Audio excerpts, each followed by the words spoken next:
हम्म चलिए एक कल्पना करते हैं, मतलब सोचिए एक ऐसे व्यक्ति के बारे में जिसके पास ना कोलंबिया यूनिवर्सिटी और लंदन स्कूल ऑफ इकोनॉमिक्स से अर्थशास्त्र, समाजशास्त्र और कानून में सबसे बड़ी डिग्रियां हों। बिल्कुल। हाँ, एक ऐसा इंसान जिसने डबल डॉक्टरेट और बारेट लॉ की उपाधि हासिल की हो, मतलब जिसने एक देश के केंद्रीय बैंक की पूरी रूपरेखा तैयार कर दी और दुनिया के सबसे बड़े लोकतंत्र के संविधान का मसौदा भी लिखा। सच में ये कोई छोटी बात नहीं है। बिल्कुल नहीं। लेकिन अब जरा उसी व्यक्ति की एक और तस्वीर सोचिए। उसी इंसान को स्कूल में कक्षा के बाहर एक टाट की बोरी पर बैठने के लिए मजबूर किया जा रहा है, और वो भी सिर्फ इसलिए क्योंकि समाज का ये मानना था कि उसकी परछाई पड़ने भर से सवर्ण लोग अपवित्र हो जाएंगे। देखिए, ये जो विरोधाभास है ना, ये अपने आप में रोंगटे खड़े कर देने वाला है। और आज के हमारे इस गहन विश्लेषण या कहीं डीप डाइव का जो मुख्य बिंदु है वो यही है। हाँ, एकदम सही कहा आपने। हमारे पास आज चर्चा के लिए शोध पत्रों, ऐतिहासिक दस्तावेजों और कई अकादमी नोट्स का एक बहुत ही विस्तृत स्रोत है। और इन स्रोतों को जब हम गहराई से देखते हैं तो ये बिल्कुल साफ हो जाता है कि डॉक्टर भीमराव रामजी अंबेडकर को केवल एक दलित नेता के सांचे में ढालकर देखना इतिहास की बहुत बड़ी भूल है। हाँ, उनके साथ ये एक बहुत बड़ा अन्याय है। बिल्कुल। स्रोतों के अनुसार वे वास्तव में आधुनिक लोकतांत्रिक भारत के मुख्य वास्तुकार थे, मतलब चीफ आर्किटेक्ट थे। और सच कहूं तो यही बात आज की इस चर्चा को इतना महत्वपूर्ण बनाती है। मतलब मैं सोच रही थी कि कैसे एक इंसान जिसे जन्म से ही हाशिए पर धकेल दिया गया, उसने अपनी असाधारण बौद्धिक क्षमता के बल पर औपनिवेशिक ब्रिटिश सत्ता और जो सदियों पुरानी सवर्ण प्रधान व्यवस्था थी, दोनों की जड़ों को हिलाकर रख दिया। जी बिल्कुल। लेकिन देखिए, आगे बढ़ने से पहले एक बहुत ही जरूरी डिस्क्लेमर देना चाहूंगी। हमारे आज के इन स्रोतों में कुछ बहुत ही गहरे राजनीतिक और ऐतिहासिक दावे मौजूद हैं। हाँ, ये स्पष्ट करना बहुत जरूरी है। जैसे प्राचीन भारत में ब्राह्मणवादी व्यवस्था और बौद्ध भिक्षुओं के बीच के संघर्ष, या जाति व्यवस्था की उत्पत्ति जैसे काफी संवेदनशील विषय। तो हमारी इस चर्चा का उद्देश्य किसी विशेष विचारधारा का समर्थन करना बिल्कुल नहीं है। एकदम सही। हमारा काम यहाँ किसी ऐतिहासिक विवाद में पक्ष लेना नहीं है, बल्कि जो इन मूल स्रोतों में दिए गए तर्क और जो वैज्ञानिक विश्लेषण है ना, उन्हें पूरी तरह से निष्पक्ष रूप से सामने रखना है। हाँ, ताकि हर कोई इस जटिल विषय की एक स्वतंत्र और गहरी समझ विकसित कर सके। तो ठीक है, चलिए इसे विस्तार से समझते हैं। बिल्कुल, शुरू करते हैं। स्रोतों के अनुसार डॉक्टर अंबेडकर का मानना था कि समाज की बुनियादी बीमारियों को समझे बिना आप किसी देश के अर्थशास्त्र या राजनीति को ठीक नहीं कर सकते। हाँ, उनका दृष्टिकोण बहुत ही जड़ से जुड़ा हुआ था। तो सबसे पहले उनके समाजशास्त्रीय दृष्टिकोण पर ही बात करते हैं। लेकिन यहाँ मेरे मन में एक सवाल आता है। पूछिए। सदियों से जो पारंपरिक विचारक हैं वो ये तर्क देते आए हैं कि भारत की जाति व्यवस्था कोई शोषण का तंत्र नहीं है, बल्कि समाज को सुचारू रूप से चलाने के लिए महज एक श्रम विभाजन या डिवीजन ऑफ लेबर है। हाँ, ये तर्क अक्सर दिया जाता है। मतलब हर समाज में कोई ना कोई काम बांटने का तरीका तो होता ही है ना? तो फिर डॉक्टर अंबेडकर को इस व्यवस्था में मौलिक रूप से क्या खराबी नजर आई? यहाँ जो बात सबसे अधिक रोचक है वो ये है कि डॉक्टर अंबेडकर ने इसका जवाब बहुत ही तार्किक और वैज्ञानिक तरीके से दिया। स्रोतों में उनकी 1936 की एक बहुत ही प्रसिद्ध रचना का उल्लेख है, जाति का उच्छेद। Oh, annihilation of caste. जी, एनिहिलेशन ऑफ कास्ट। और दिलचस्प बात यह है कि ये मूल रूप से एक भाषण था जो कभी दिया ही नहीं जा सका। अच्छा है? ऐसा क्यों? क्योंकि इसके आयोजकों को उनके विचार बहुत ज्यादा कट्टर लगे थे। खैर, इस ग्रंथ में अंबेडकर बहुत ही तार्किक ढंग से सिद्ध करते हैं कि जाति व्यवस्था श्रम का विभाजन नहीं है, बल्कि ये श्रमिकों का विभाजन है। श्रमिकों का विभाजन मतलब लोगों को ही बांट दिया गया। बिल्कुल। देखिए, श्रम के विभाजन में इंसान अपनी रुचि और योग्यता के अनुसार अपना काम चुनता है, लेकिन श्रमिकों के विभाजन में काम करने वालों को ही जलरोधी या वाटर टाइट डिब्बों में बंद कर दिया जाता है। समझ रही हूँ। ये व्यवस्था इंसान की नैसर्गिक प्रतिभा को जन्म के आधार पर ही कुचल देती है। मतलब अगर इसे आज के संदर्भ में एक एनालॉजी से समझें तो ये एक ऐसे वीडियो गेम की तरह है जहां जन्म के समय ही किसी खिलाड़ी का जो कैरेक्टर क्लास है वो हमेशा के लिए लॉक कर दिया जाए। अरे वाह, क्या बेहतरीन एनालॉजी दी आपने। हाँ, मतलब इंसान चाहे कितनी भी मेहनत कर ले, अपनी स्किल कितनी भी बढ़ा ले, लेकिन वो अपनी योग्यता के आधार पर अपना रास्ता बदल ही नहीं सकता। बिल्कुल, ये तुलना स्थिति को बहुत अच्छी तरह से दर्शाती है। और पता है, डॉक्टर अंबेडकर केवल इस समस्या की पहचान करके नहीं रुके। अच्छा, तो उन्होंने समाधान भी दिया। जी हाँ, स्रोतों के अनुसार उन्होंने इसका एक बहुत ही व्यवहारिक समाधान सुझाया। उनका तर्क था कि इस व्यवस्था की जो जड़ है ना, उसमें रक्त की शुद्धता का अहंकार बैठा हुआ है। खून की पवित्रता का गुरूर। बिल्कुल। उनका मानना था कि जब तक लोग अपनी ही जाति में शादी करते रहेंगे, ये अलगाव हमेशा बना रहेगा। इसलिए उन्होंने अंतर्जातीय विवाह और सहभोज को इस सामाजिक बीमारी का एकमात्र अचूक नुस्खा बताया। मतलब साथ में खाना और शादी करना। हाँ, उनका स्पष्ट मानना था कि जब तक खून आपस में नहीं मिलेगा, तब तक समाज में कोई वास्तविक अपनेपन की भावना पैदा हो ही नहीं सकती। ये तो सच में बहुत ही क्रांतिकारी विचार था उस समय के हिसाब से। लेकिन देखिए, ये तो हुई समाज को सुधारने की बात। जब हम स्रोतों में उनके ऐतिहासिक शोध को देखते हैं ना, तो वो और भी चौंकाने वाला है। बिल्कुल, इतिहास की पुनर्रचना की उन्होंने। हाँ, हु वर द शूद्रास, हाँ, जो 1946 में आई, ओके, और द अनटचेबल्स, ओके। जो 1948 में आई। हम्म, इन किताबों में उन्होंने इतिहास को राजा महाराजाओं की नजर से नहीं, बल्कि समाज के सबसे निचले पायदान से देखा है। सही बात है। लेकिन स्रोतों में ये जो दावा किया गया है कि शूद्र मूल रूप से क्षत्रिय थे, मतलब ये इतना बड़ा ऐतिहासिक बदलाव आखिर हुआ कैसे? देखिए, इसके पीछे का तंत्र बहुत ही दिलचस्प है। डॉक्टर अंबेडकर के ऐतिहासिक विश्लेषण के अनुसार प्राचीन काल में शूद्र वास्तव में सूर्यवंशी क्षत्रिय कुल का ही एक हिस्सा थे। अच्छा, ये तो बहुतों को पता ही नहीं होगा। हाँ बिल्कुल, लेकिन उनका ब्राह्मणों के साथ एक लंबा शक्ति संघर्ष चला। ओके, और इस संघर्ष के परिणाम स्वरूप ब्राह्मणों ने उनका उपनयन संस्कार, मतलब जनेऊ पहनने का अधिकार, वो बंद कर दिया। तो एक संस्कार के बंद होने से इतना फर्क पड़ गया? जी, उपनयन के बिना समाज में उनका दर्जा अचानक से गिर गया और उन्हें हाशिए पर धकेलकर एक बिल्कुल अलग वर्ग बना दिया गया। लेकिन शूद्रों का दर्जा गिरना एक बात है, और समाज में अस्पृश्यता यानी छुआछूत का पैदा होना बिल्कुल अलग बात है ना? हाँ, दोनों अलग चीजें हैं। मतलब मैं ये सोच रही थी कि किसी इंसान के छूने भर से कोई दूसरा इंसान अपवित्र कैसे हो सकता है? इतिहास में ये अमानवीय व्यवस्था आखिर पनपी कैसे? इस पर अंबेडकर का जो विश्लेषण है ना, वो बहुत ही गहरा और वैज्ञानिक है। स्रोतों में ये बात बहुत स्पष्ट रूप से बताई गई है कि अस्पृश्यता कोई जनजात या शुरुआत से चली आ रही व्यवस्था नहीं थी। अच्छा, तो ये बाद में आई? बिल्कुल, ये बाद के कालखंडों में हुए आर्थिक और धार्मिक बदलावों का परिणाम थी। डॉक्टर अंबेडकर के अनुसार प्राचीन भारत में मांसाहार बहुत आम बात थी। हाँ, कई ऐतिहासिक स्रोत भी ये मानते हैं। लेकिन जब बौद्ध धर्म का प्रभाव बढ़ा, जो कि पूरी तरह से अहिंसा पर जोर देता था, तो ब्राह्मणों ने समाज पर अपना नैतिक वर्चस्व वापस पाने के लिए उन्होंने न केवल मांसाहार छोड़ दिया, बल्कि गाय को एक अत्यंत पवित्र पशु भी घोषित कर दिया। तो क्या इसका सीधा संबंध गोमांस खाने से था? जी बिल्कुल। समाज में जो ब्रोकन मैन थे, यानी जो टूटे हुए कबीलों के लोग थे, जिन्हें गांव के बाहर बसने पर मजबूर किया गया था, जो बहुत गरीबी में रहते थे। हाँ, वे भयंकर गरीबी में जीते थे।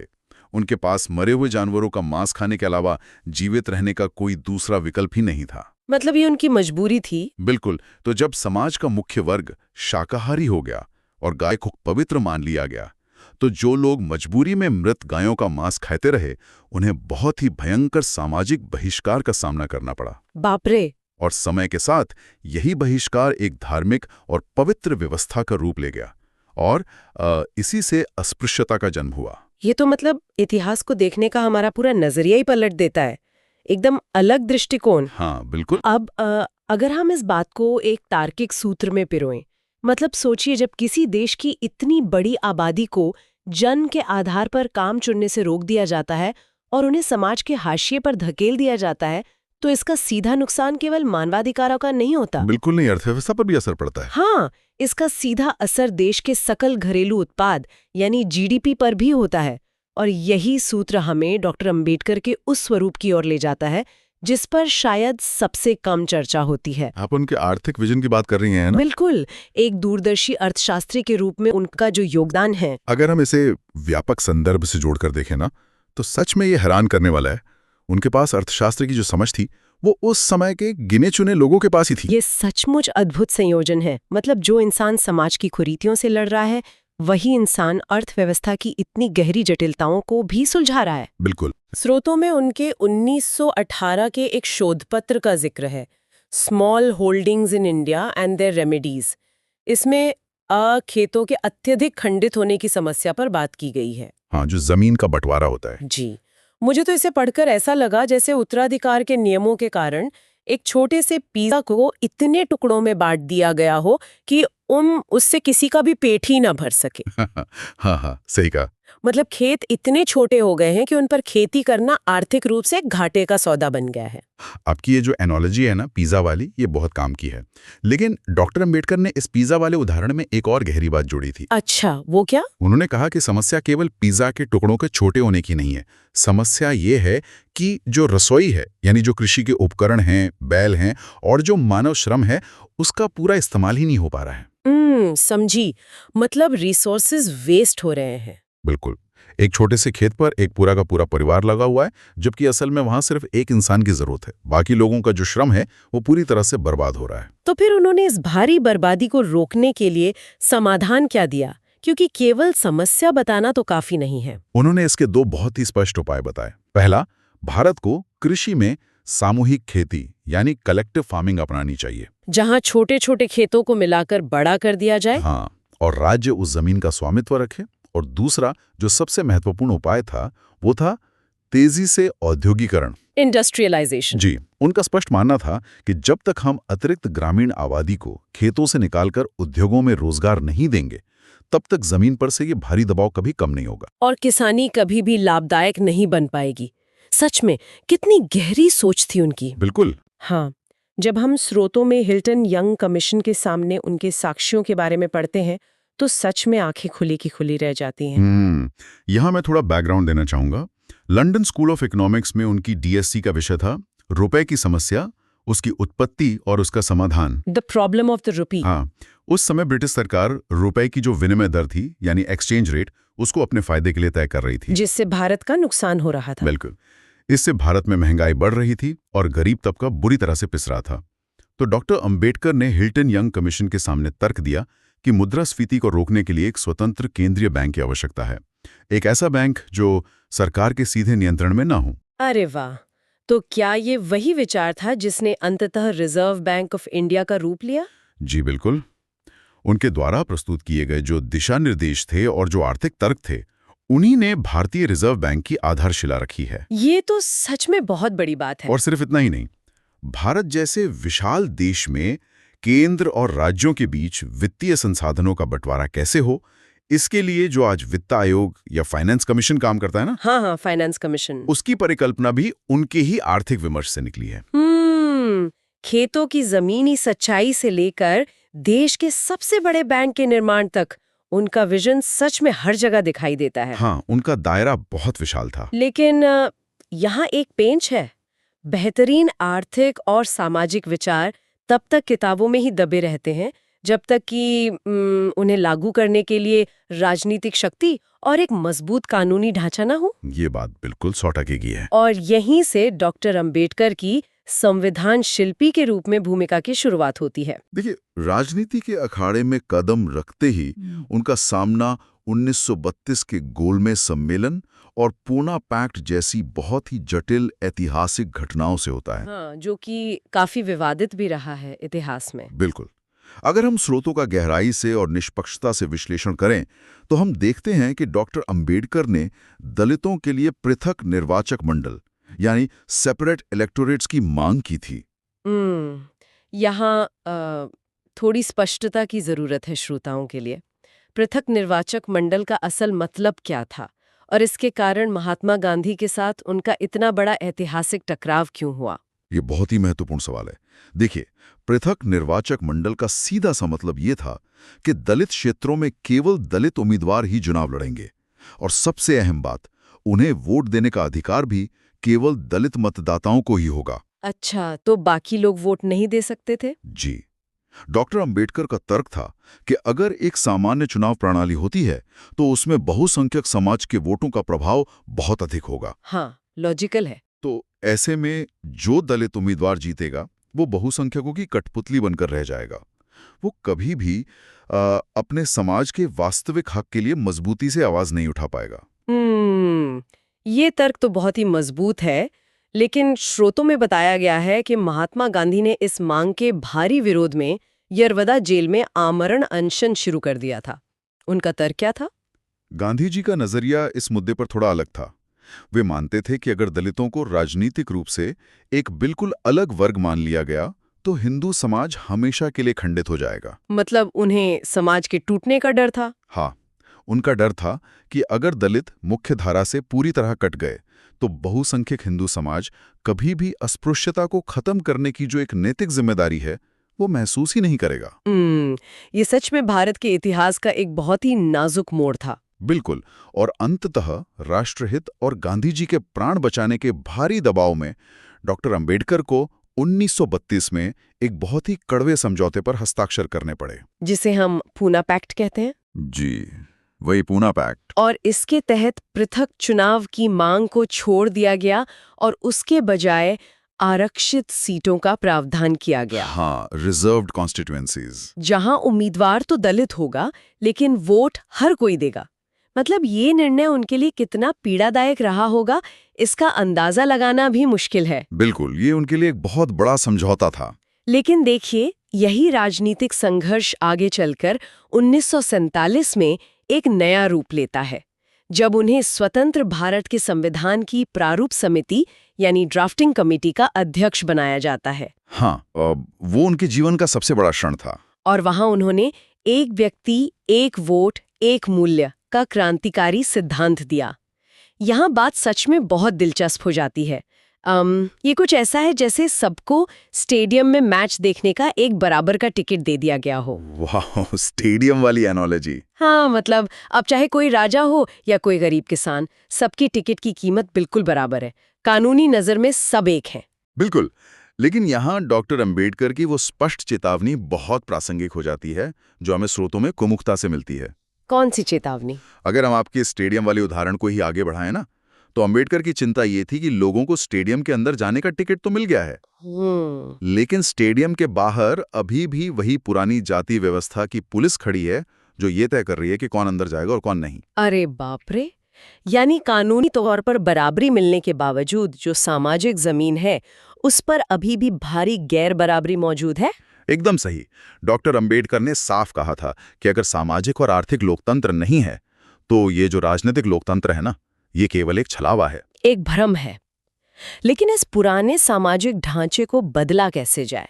मेरा मतलब है, कानूनी डंडे से तो आप समाज की मानसिकता को रातों रात नहीं बदल सकते। बिल्कुल नहीं बदल सकते। इसके लिए एक बहुत ही गहरे वैचारिक और आध्यात्मिक आधार की आवश्यकता थी। और यही हमारी आज की चर्चा उनके धर्म के वैज्ञानिक विमर्श की ओर मुड़ती है। ये एक बहुत महत्वपूर्ण सवाल खड़ा करता है। जब कानून समाज की अंतरात्मा को बदलने में विफल रहता है, तब धर्म और नैतिकता की भूमिका बहुत महत्वपूर्ण हो जाती है।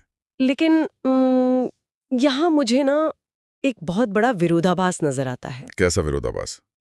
देखिए, जो व्यक्ति पूरी तरह से तर्क, विज्ञान, कानून और अर्थशास्त्र के ठोस धरातल पर काम कर रहा था, उसे अंततः अपने जीवन में धर्म की आवश्यकता ही क्यों महसूस हुई? ये सवाल अक्सर लोग पूछते हैं। मतलब कई पश्चिमी विचारक हैं जैसे कार्ल मार्क्स, वो तो धर्म को जनता के लिए अफीम मानते थे। तो क्या इतने तार्किक इंसान के लिए धर्म केवल एक अंधविश्वास नहीं था? देखिए, डॉक्टर अंबेडकर का धर्म के प्रति जो दृष्टिकोण था ना, वो यूरोपीय विचारकों से बिल्कुल अलग था। वे धर्म को अफीम या कोई अंधविश्वास नहीं मानते थे। अच्छा। उनका स्पष्ट मानना था कि समाज को अनुशासित और नैतिक रूप से जोड़े रखने के लिए धर्म बहुत आवश्यक है। बिना धर्म के समाज एक अनियंत्रित भीड़ बन सकता है। एक नैतिक ढांचे के रूप में। हाँ, लेकिन उनके लिए बड़ा सवाल ये था कि वो धर्म आखिर कैसा होना चाहिए। और ऐसा भी नहीं है कि उन्होंने तुरंत ही किसी नए धर्म को अपना लिया था। श्रोतों में उनके महार सत्याग्रह और कालाराम मंदिर प्रवेश आंदोलन का बहुत विस्तार से जिक्र है। जी बिल्कुल। जहां उन्होंने हिंदू धर्म के भीतर रहकर ही सुधार लाने का एक बहुत लंबा संघर्ष किया। हाँ, उन्होंने दशकों तक ये प्रयास किया कि हिंदू धर्म अपने भीतर की इस छुआछूत की बीमारी को पहचाने और इसे खुद खत्म करें। उन्होंने सार्वजनिक तालाबों से पानी पीने के बुनियादी अधिकारों के लिए लड़ाइयां लड़ी। लेकिन जब उन्हें ये गहरा एहसास हो गया कि ये जो असमानता है ना, ये इस व्यवस्था के डीएनए में इस तरह घुल चुकी है कि उसे भीतर से सुधारा ही नहीं जा सकता। तब उन्होंने वो ऐतिहासिक फैसला लिया। बिल्कुल, तब उन्होंने 1935 में ये घोषणा की थी कि मैं हिंदू पैदा हुआ हूं, ये मेरे वश में नहीं था, लेकिन मैं हिंदू होकर मरूंगा नहीं। और उनकी ये लंबी वैचारिक यात्रा अंततः उन्हें 14 अक्टूबर 1956 को नागपुर की दीक्षा भूमि तक ले गई, जहां उन्होंने अपने लाखों अनुयायियों के साथ बौद्ध धर्म को अपना लिया। जी। लेकिन दुनिया में तो इतने सारे धर्म मौजूद थे, उन्होंने बौद्ध धर्म को ही क्यों चुना? स्रोतों में इसका कारण बहुत ही तार्किक बताया गया है। डॉक्टर अंबेडकर के अनुसार बौद्ध धर्म, जिसे वे धम्म कहते थे, वो किसी ईश्वर के डर या कर्मकांडों पर आधारित नहीं है। उसमें कोई अंधविश्वास नहीं है। हाँ, ये पूरी तरह से तर्क, करुणा, स्वतंत्रता, समता और बंधुत्व, मतलब लिबर्टी, इक्वालिटी और फ्रेटर्निटी के सिद्धांतों पर टिका है। इसमें जन्म के आधार पर ऊंच नीच का कोई स्थान ही नहीं है। और उनके इस वैचारिक मंथन का सबसे बड़ा प्रमाण उनकी अंतिम पुस्तक बुद्ध और उनका धम्म है, जो 1957 में आई। बिल्कुल, वो एक मास्टरपीस है। स्रोतों से पता चलता है कि ये किताब कोई पारंपरिक धार्मिक ग्रंथ नहीं है, मतलब इसमें कोई चमत्कार या रहस्यवाद नहीं है। हाँ, उन्होंने इसे बहुत ही आधुनिक नजरिए से लिखा। ये बौद्ध धर्म की एक अत्यंत आधुनिक और समाजोपयोगी व्याख्या है। उन्होंने एक ऐसे धम्म की परिकल्पना की जो इंसान को भगवान से डराने के बजाय इंसान को इंसान से जोड़े। एकदम सही बात है। अगर हम आज के इस पूरे विस्तृत विश्लेषण को समेटें तो हम देखते हैं कि 6 दिसंबर 1956 को अपने निधन से पहले डॉक्टर अंबेडकर ने एक व्यक्ति का जीवन नहीं बल्कि कई पीढ़ियों का जीवन जी लिया था। बिल्कुल। उन्होंने अर्थशास्त्र से लेकर संविधान तक, समाजशास्त्र से लेकर धर्म तक, हर क्षेत्र में जो सर्जिकल बदलाव किए हैं ना, वे आज भी आधुनिक भारत की धमनियों में बह रहे हैं। उनका जीवन किसी भी इंसान के लिए एक बहुत बड़ी प्रेरणा है। ये बताता है कि परिस्थितियां चाहे कितनी भी विपरीत क्यों ना हो, शिक्षा और संघर्ष से पूरी दुनिया बदली जा सकती है। हाँ, उनका योगदान भुलाया नहीं जा सकता। और इसीलिए उनके जीवन का वो शक्तिशाली मंत्र आज भी गूंजता है, शिक्षित बनो, संगठित रहो, संघर्ष करो। स्रोतों का निष्कर्ष भी यही कहता है कि वो भारत के एक ऐसे भविष्य के दृष्टा थे जहां देश का हर नागरिक बिना किसी जाति, लिंग या वर्ग के भेदभाव के अपनी पूरी मानवीय गरिमा के साथ जी सके। उन्होंने एक ऐसा भारत तैयार किया जो जन्म या वर्ग पर नहीं बल्कि लोकतांत्रिक मूल्यों पर खड़ा है, और उनकी यही दृष्टि ही उन्हें सच्चे अर्थों में आधुनिक भारत का मुख्य वास्तुकार बनाती है। बिल्कुल सही कहा आपने। लेकिन आज की इस चर्चा को समाप्त करते हुए मैं एक ऐसा विचार छोड़ना चाहती हूँ जो इन स्रोतों के पन्नों से निकलकर सीधे हमारे आज के यथार्थ से सवाल पूछता है। वो क्या?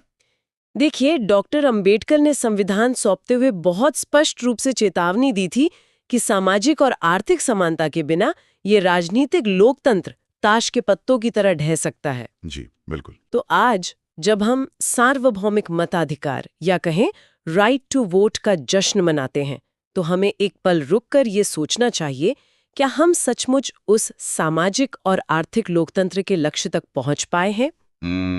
सोचने वाली बात है। या फिर हम आज भी केवल उस अधूरे राजनीतिक ढांचे के सहारे ही चल रहे हैं जहां सबको वोट देने का टिकट तो मिल गया है, लेकिन समाज के उस विशाल स्टेडियम में बराबरी से बैठने का हक आज भी एक अधूरा सपना है।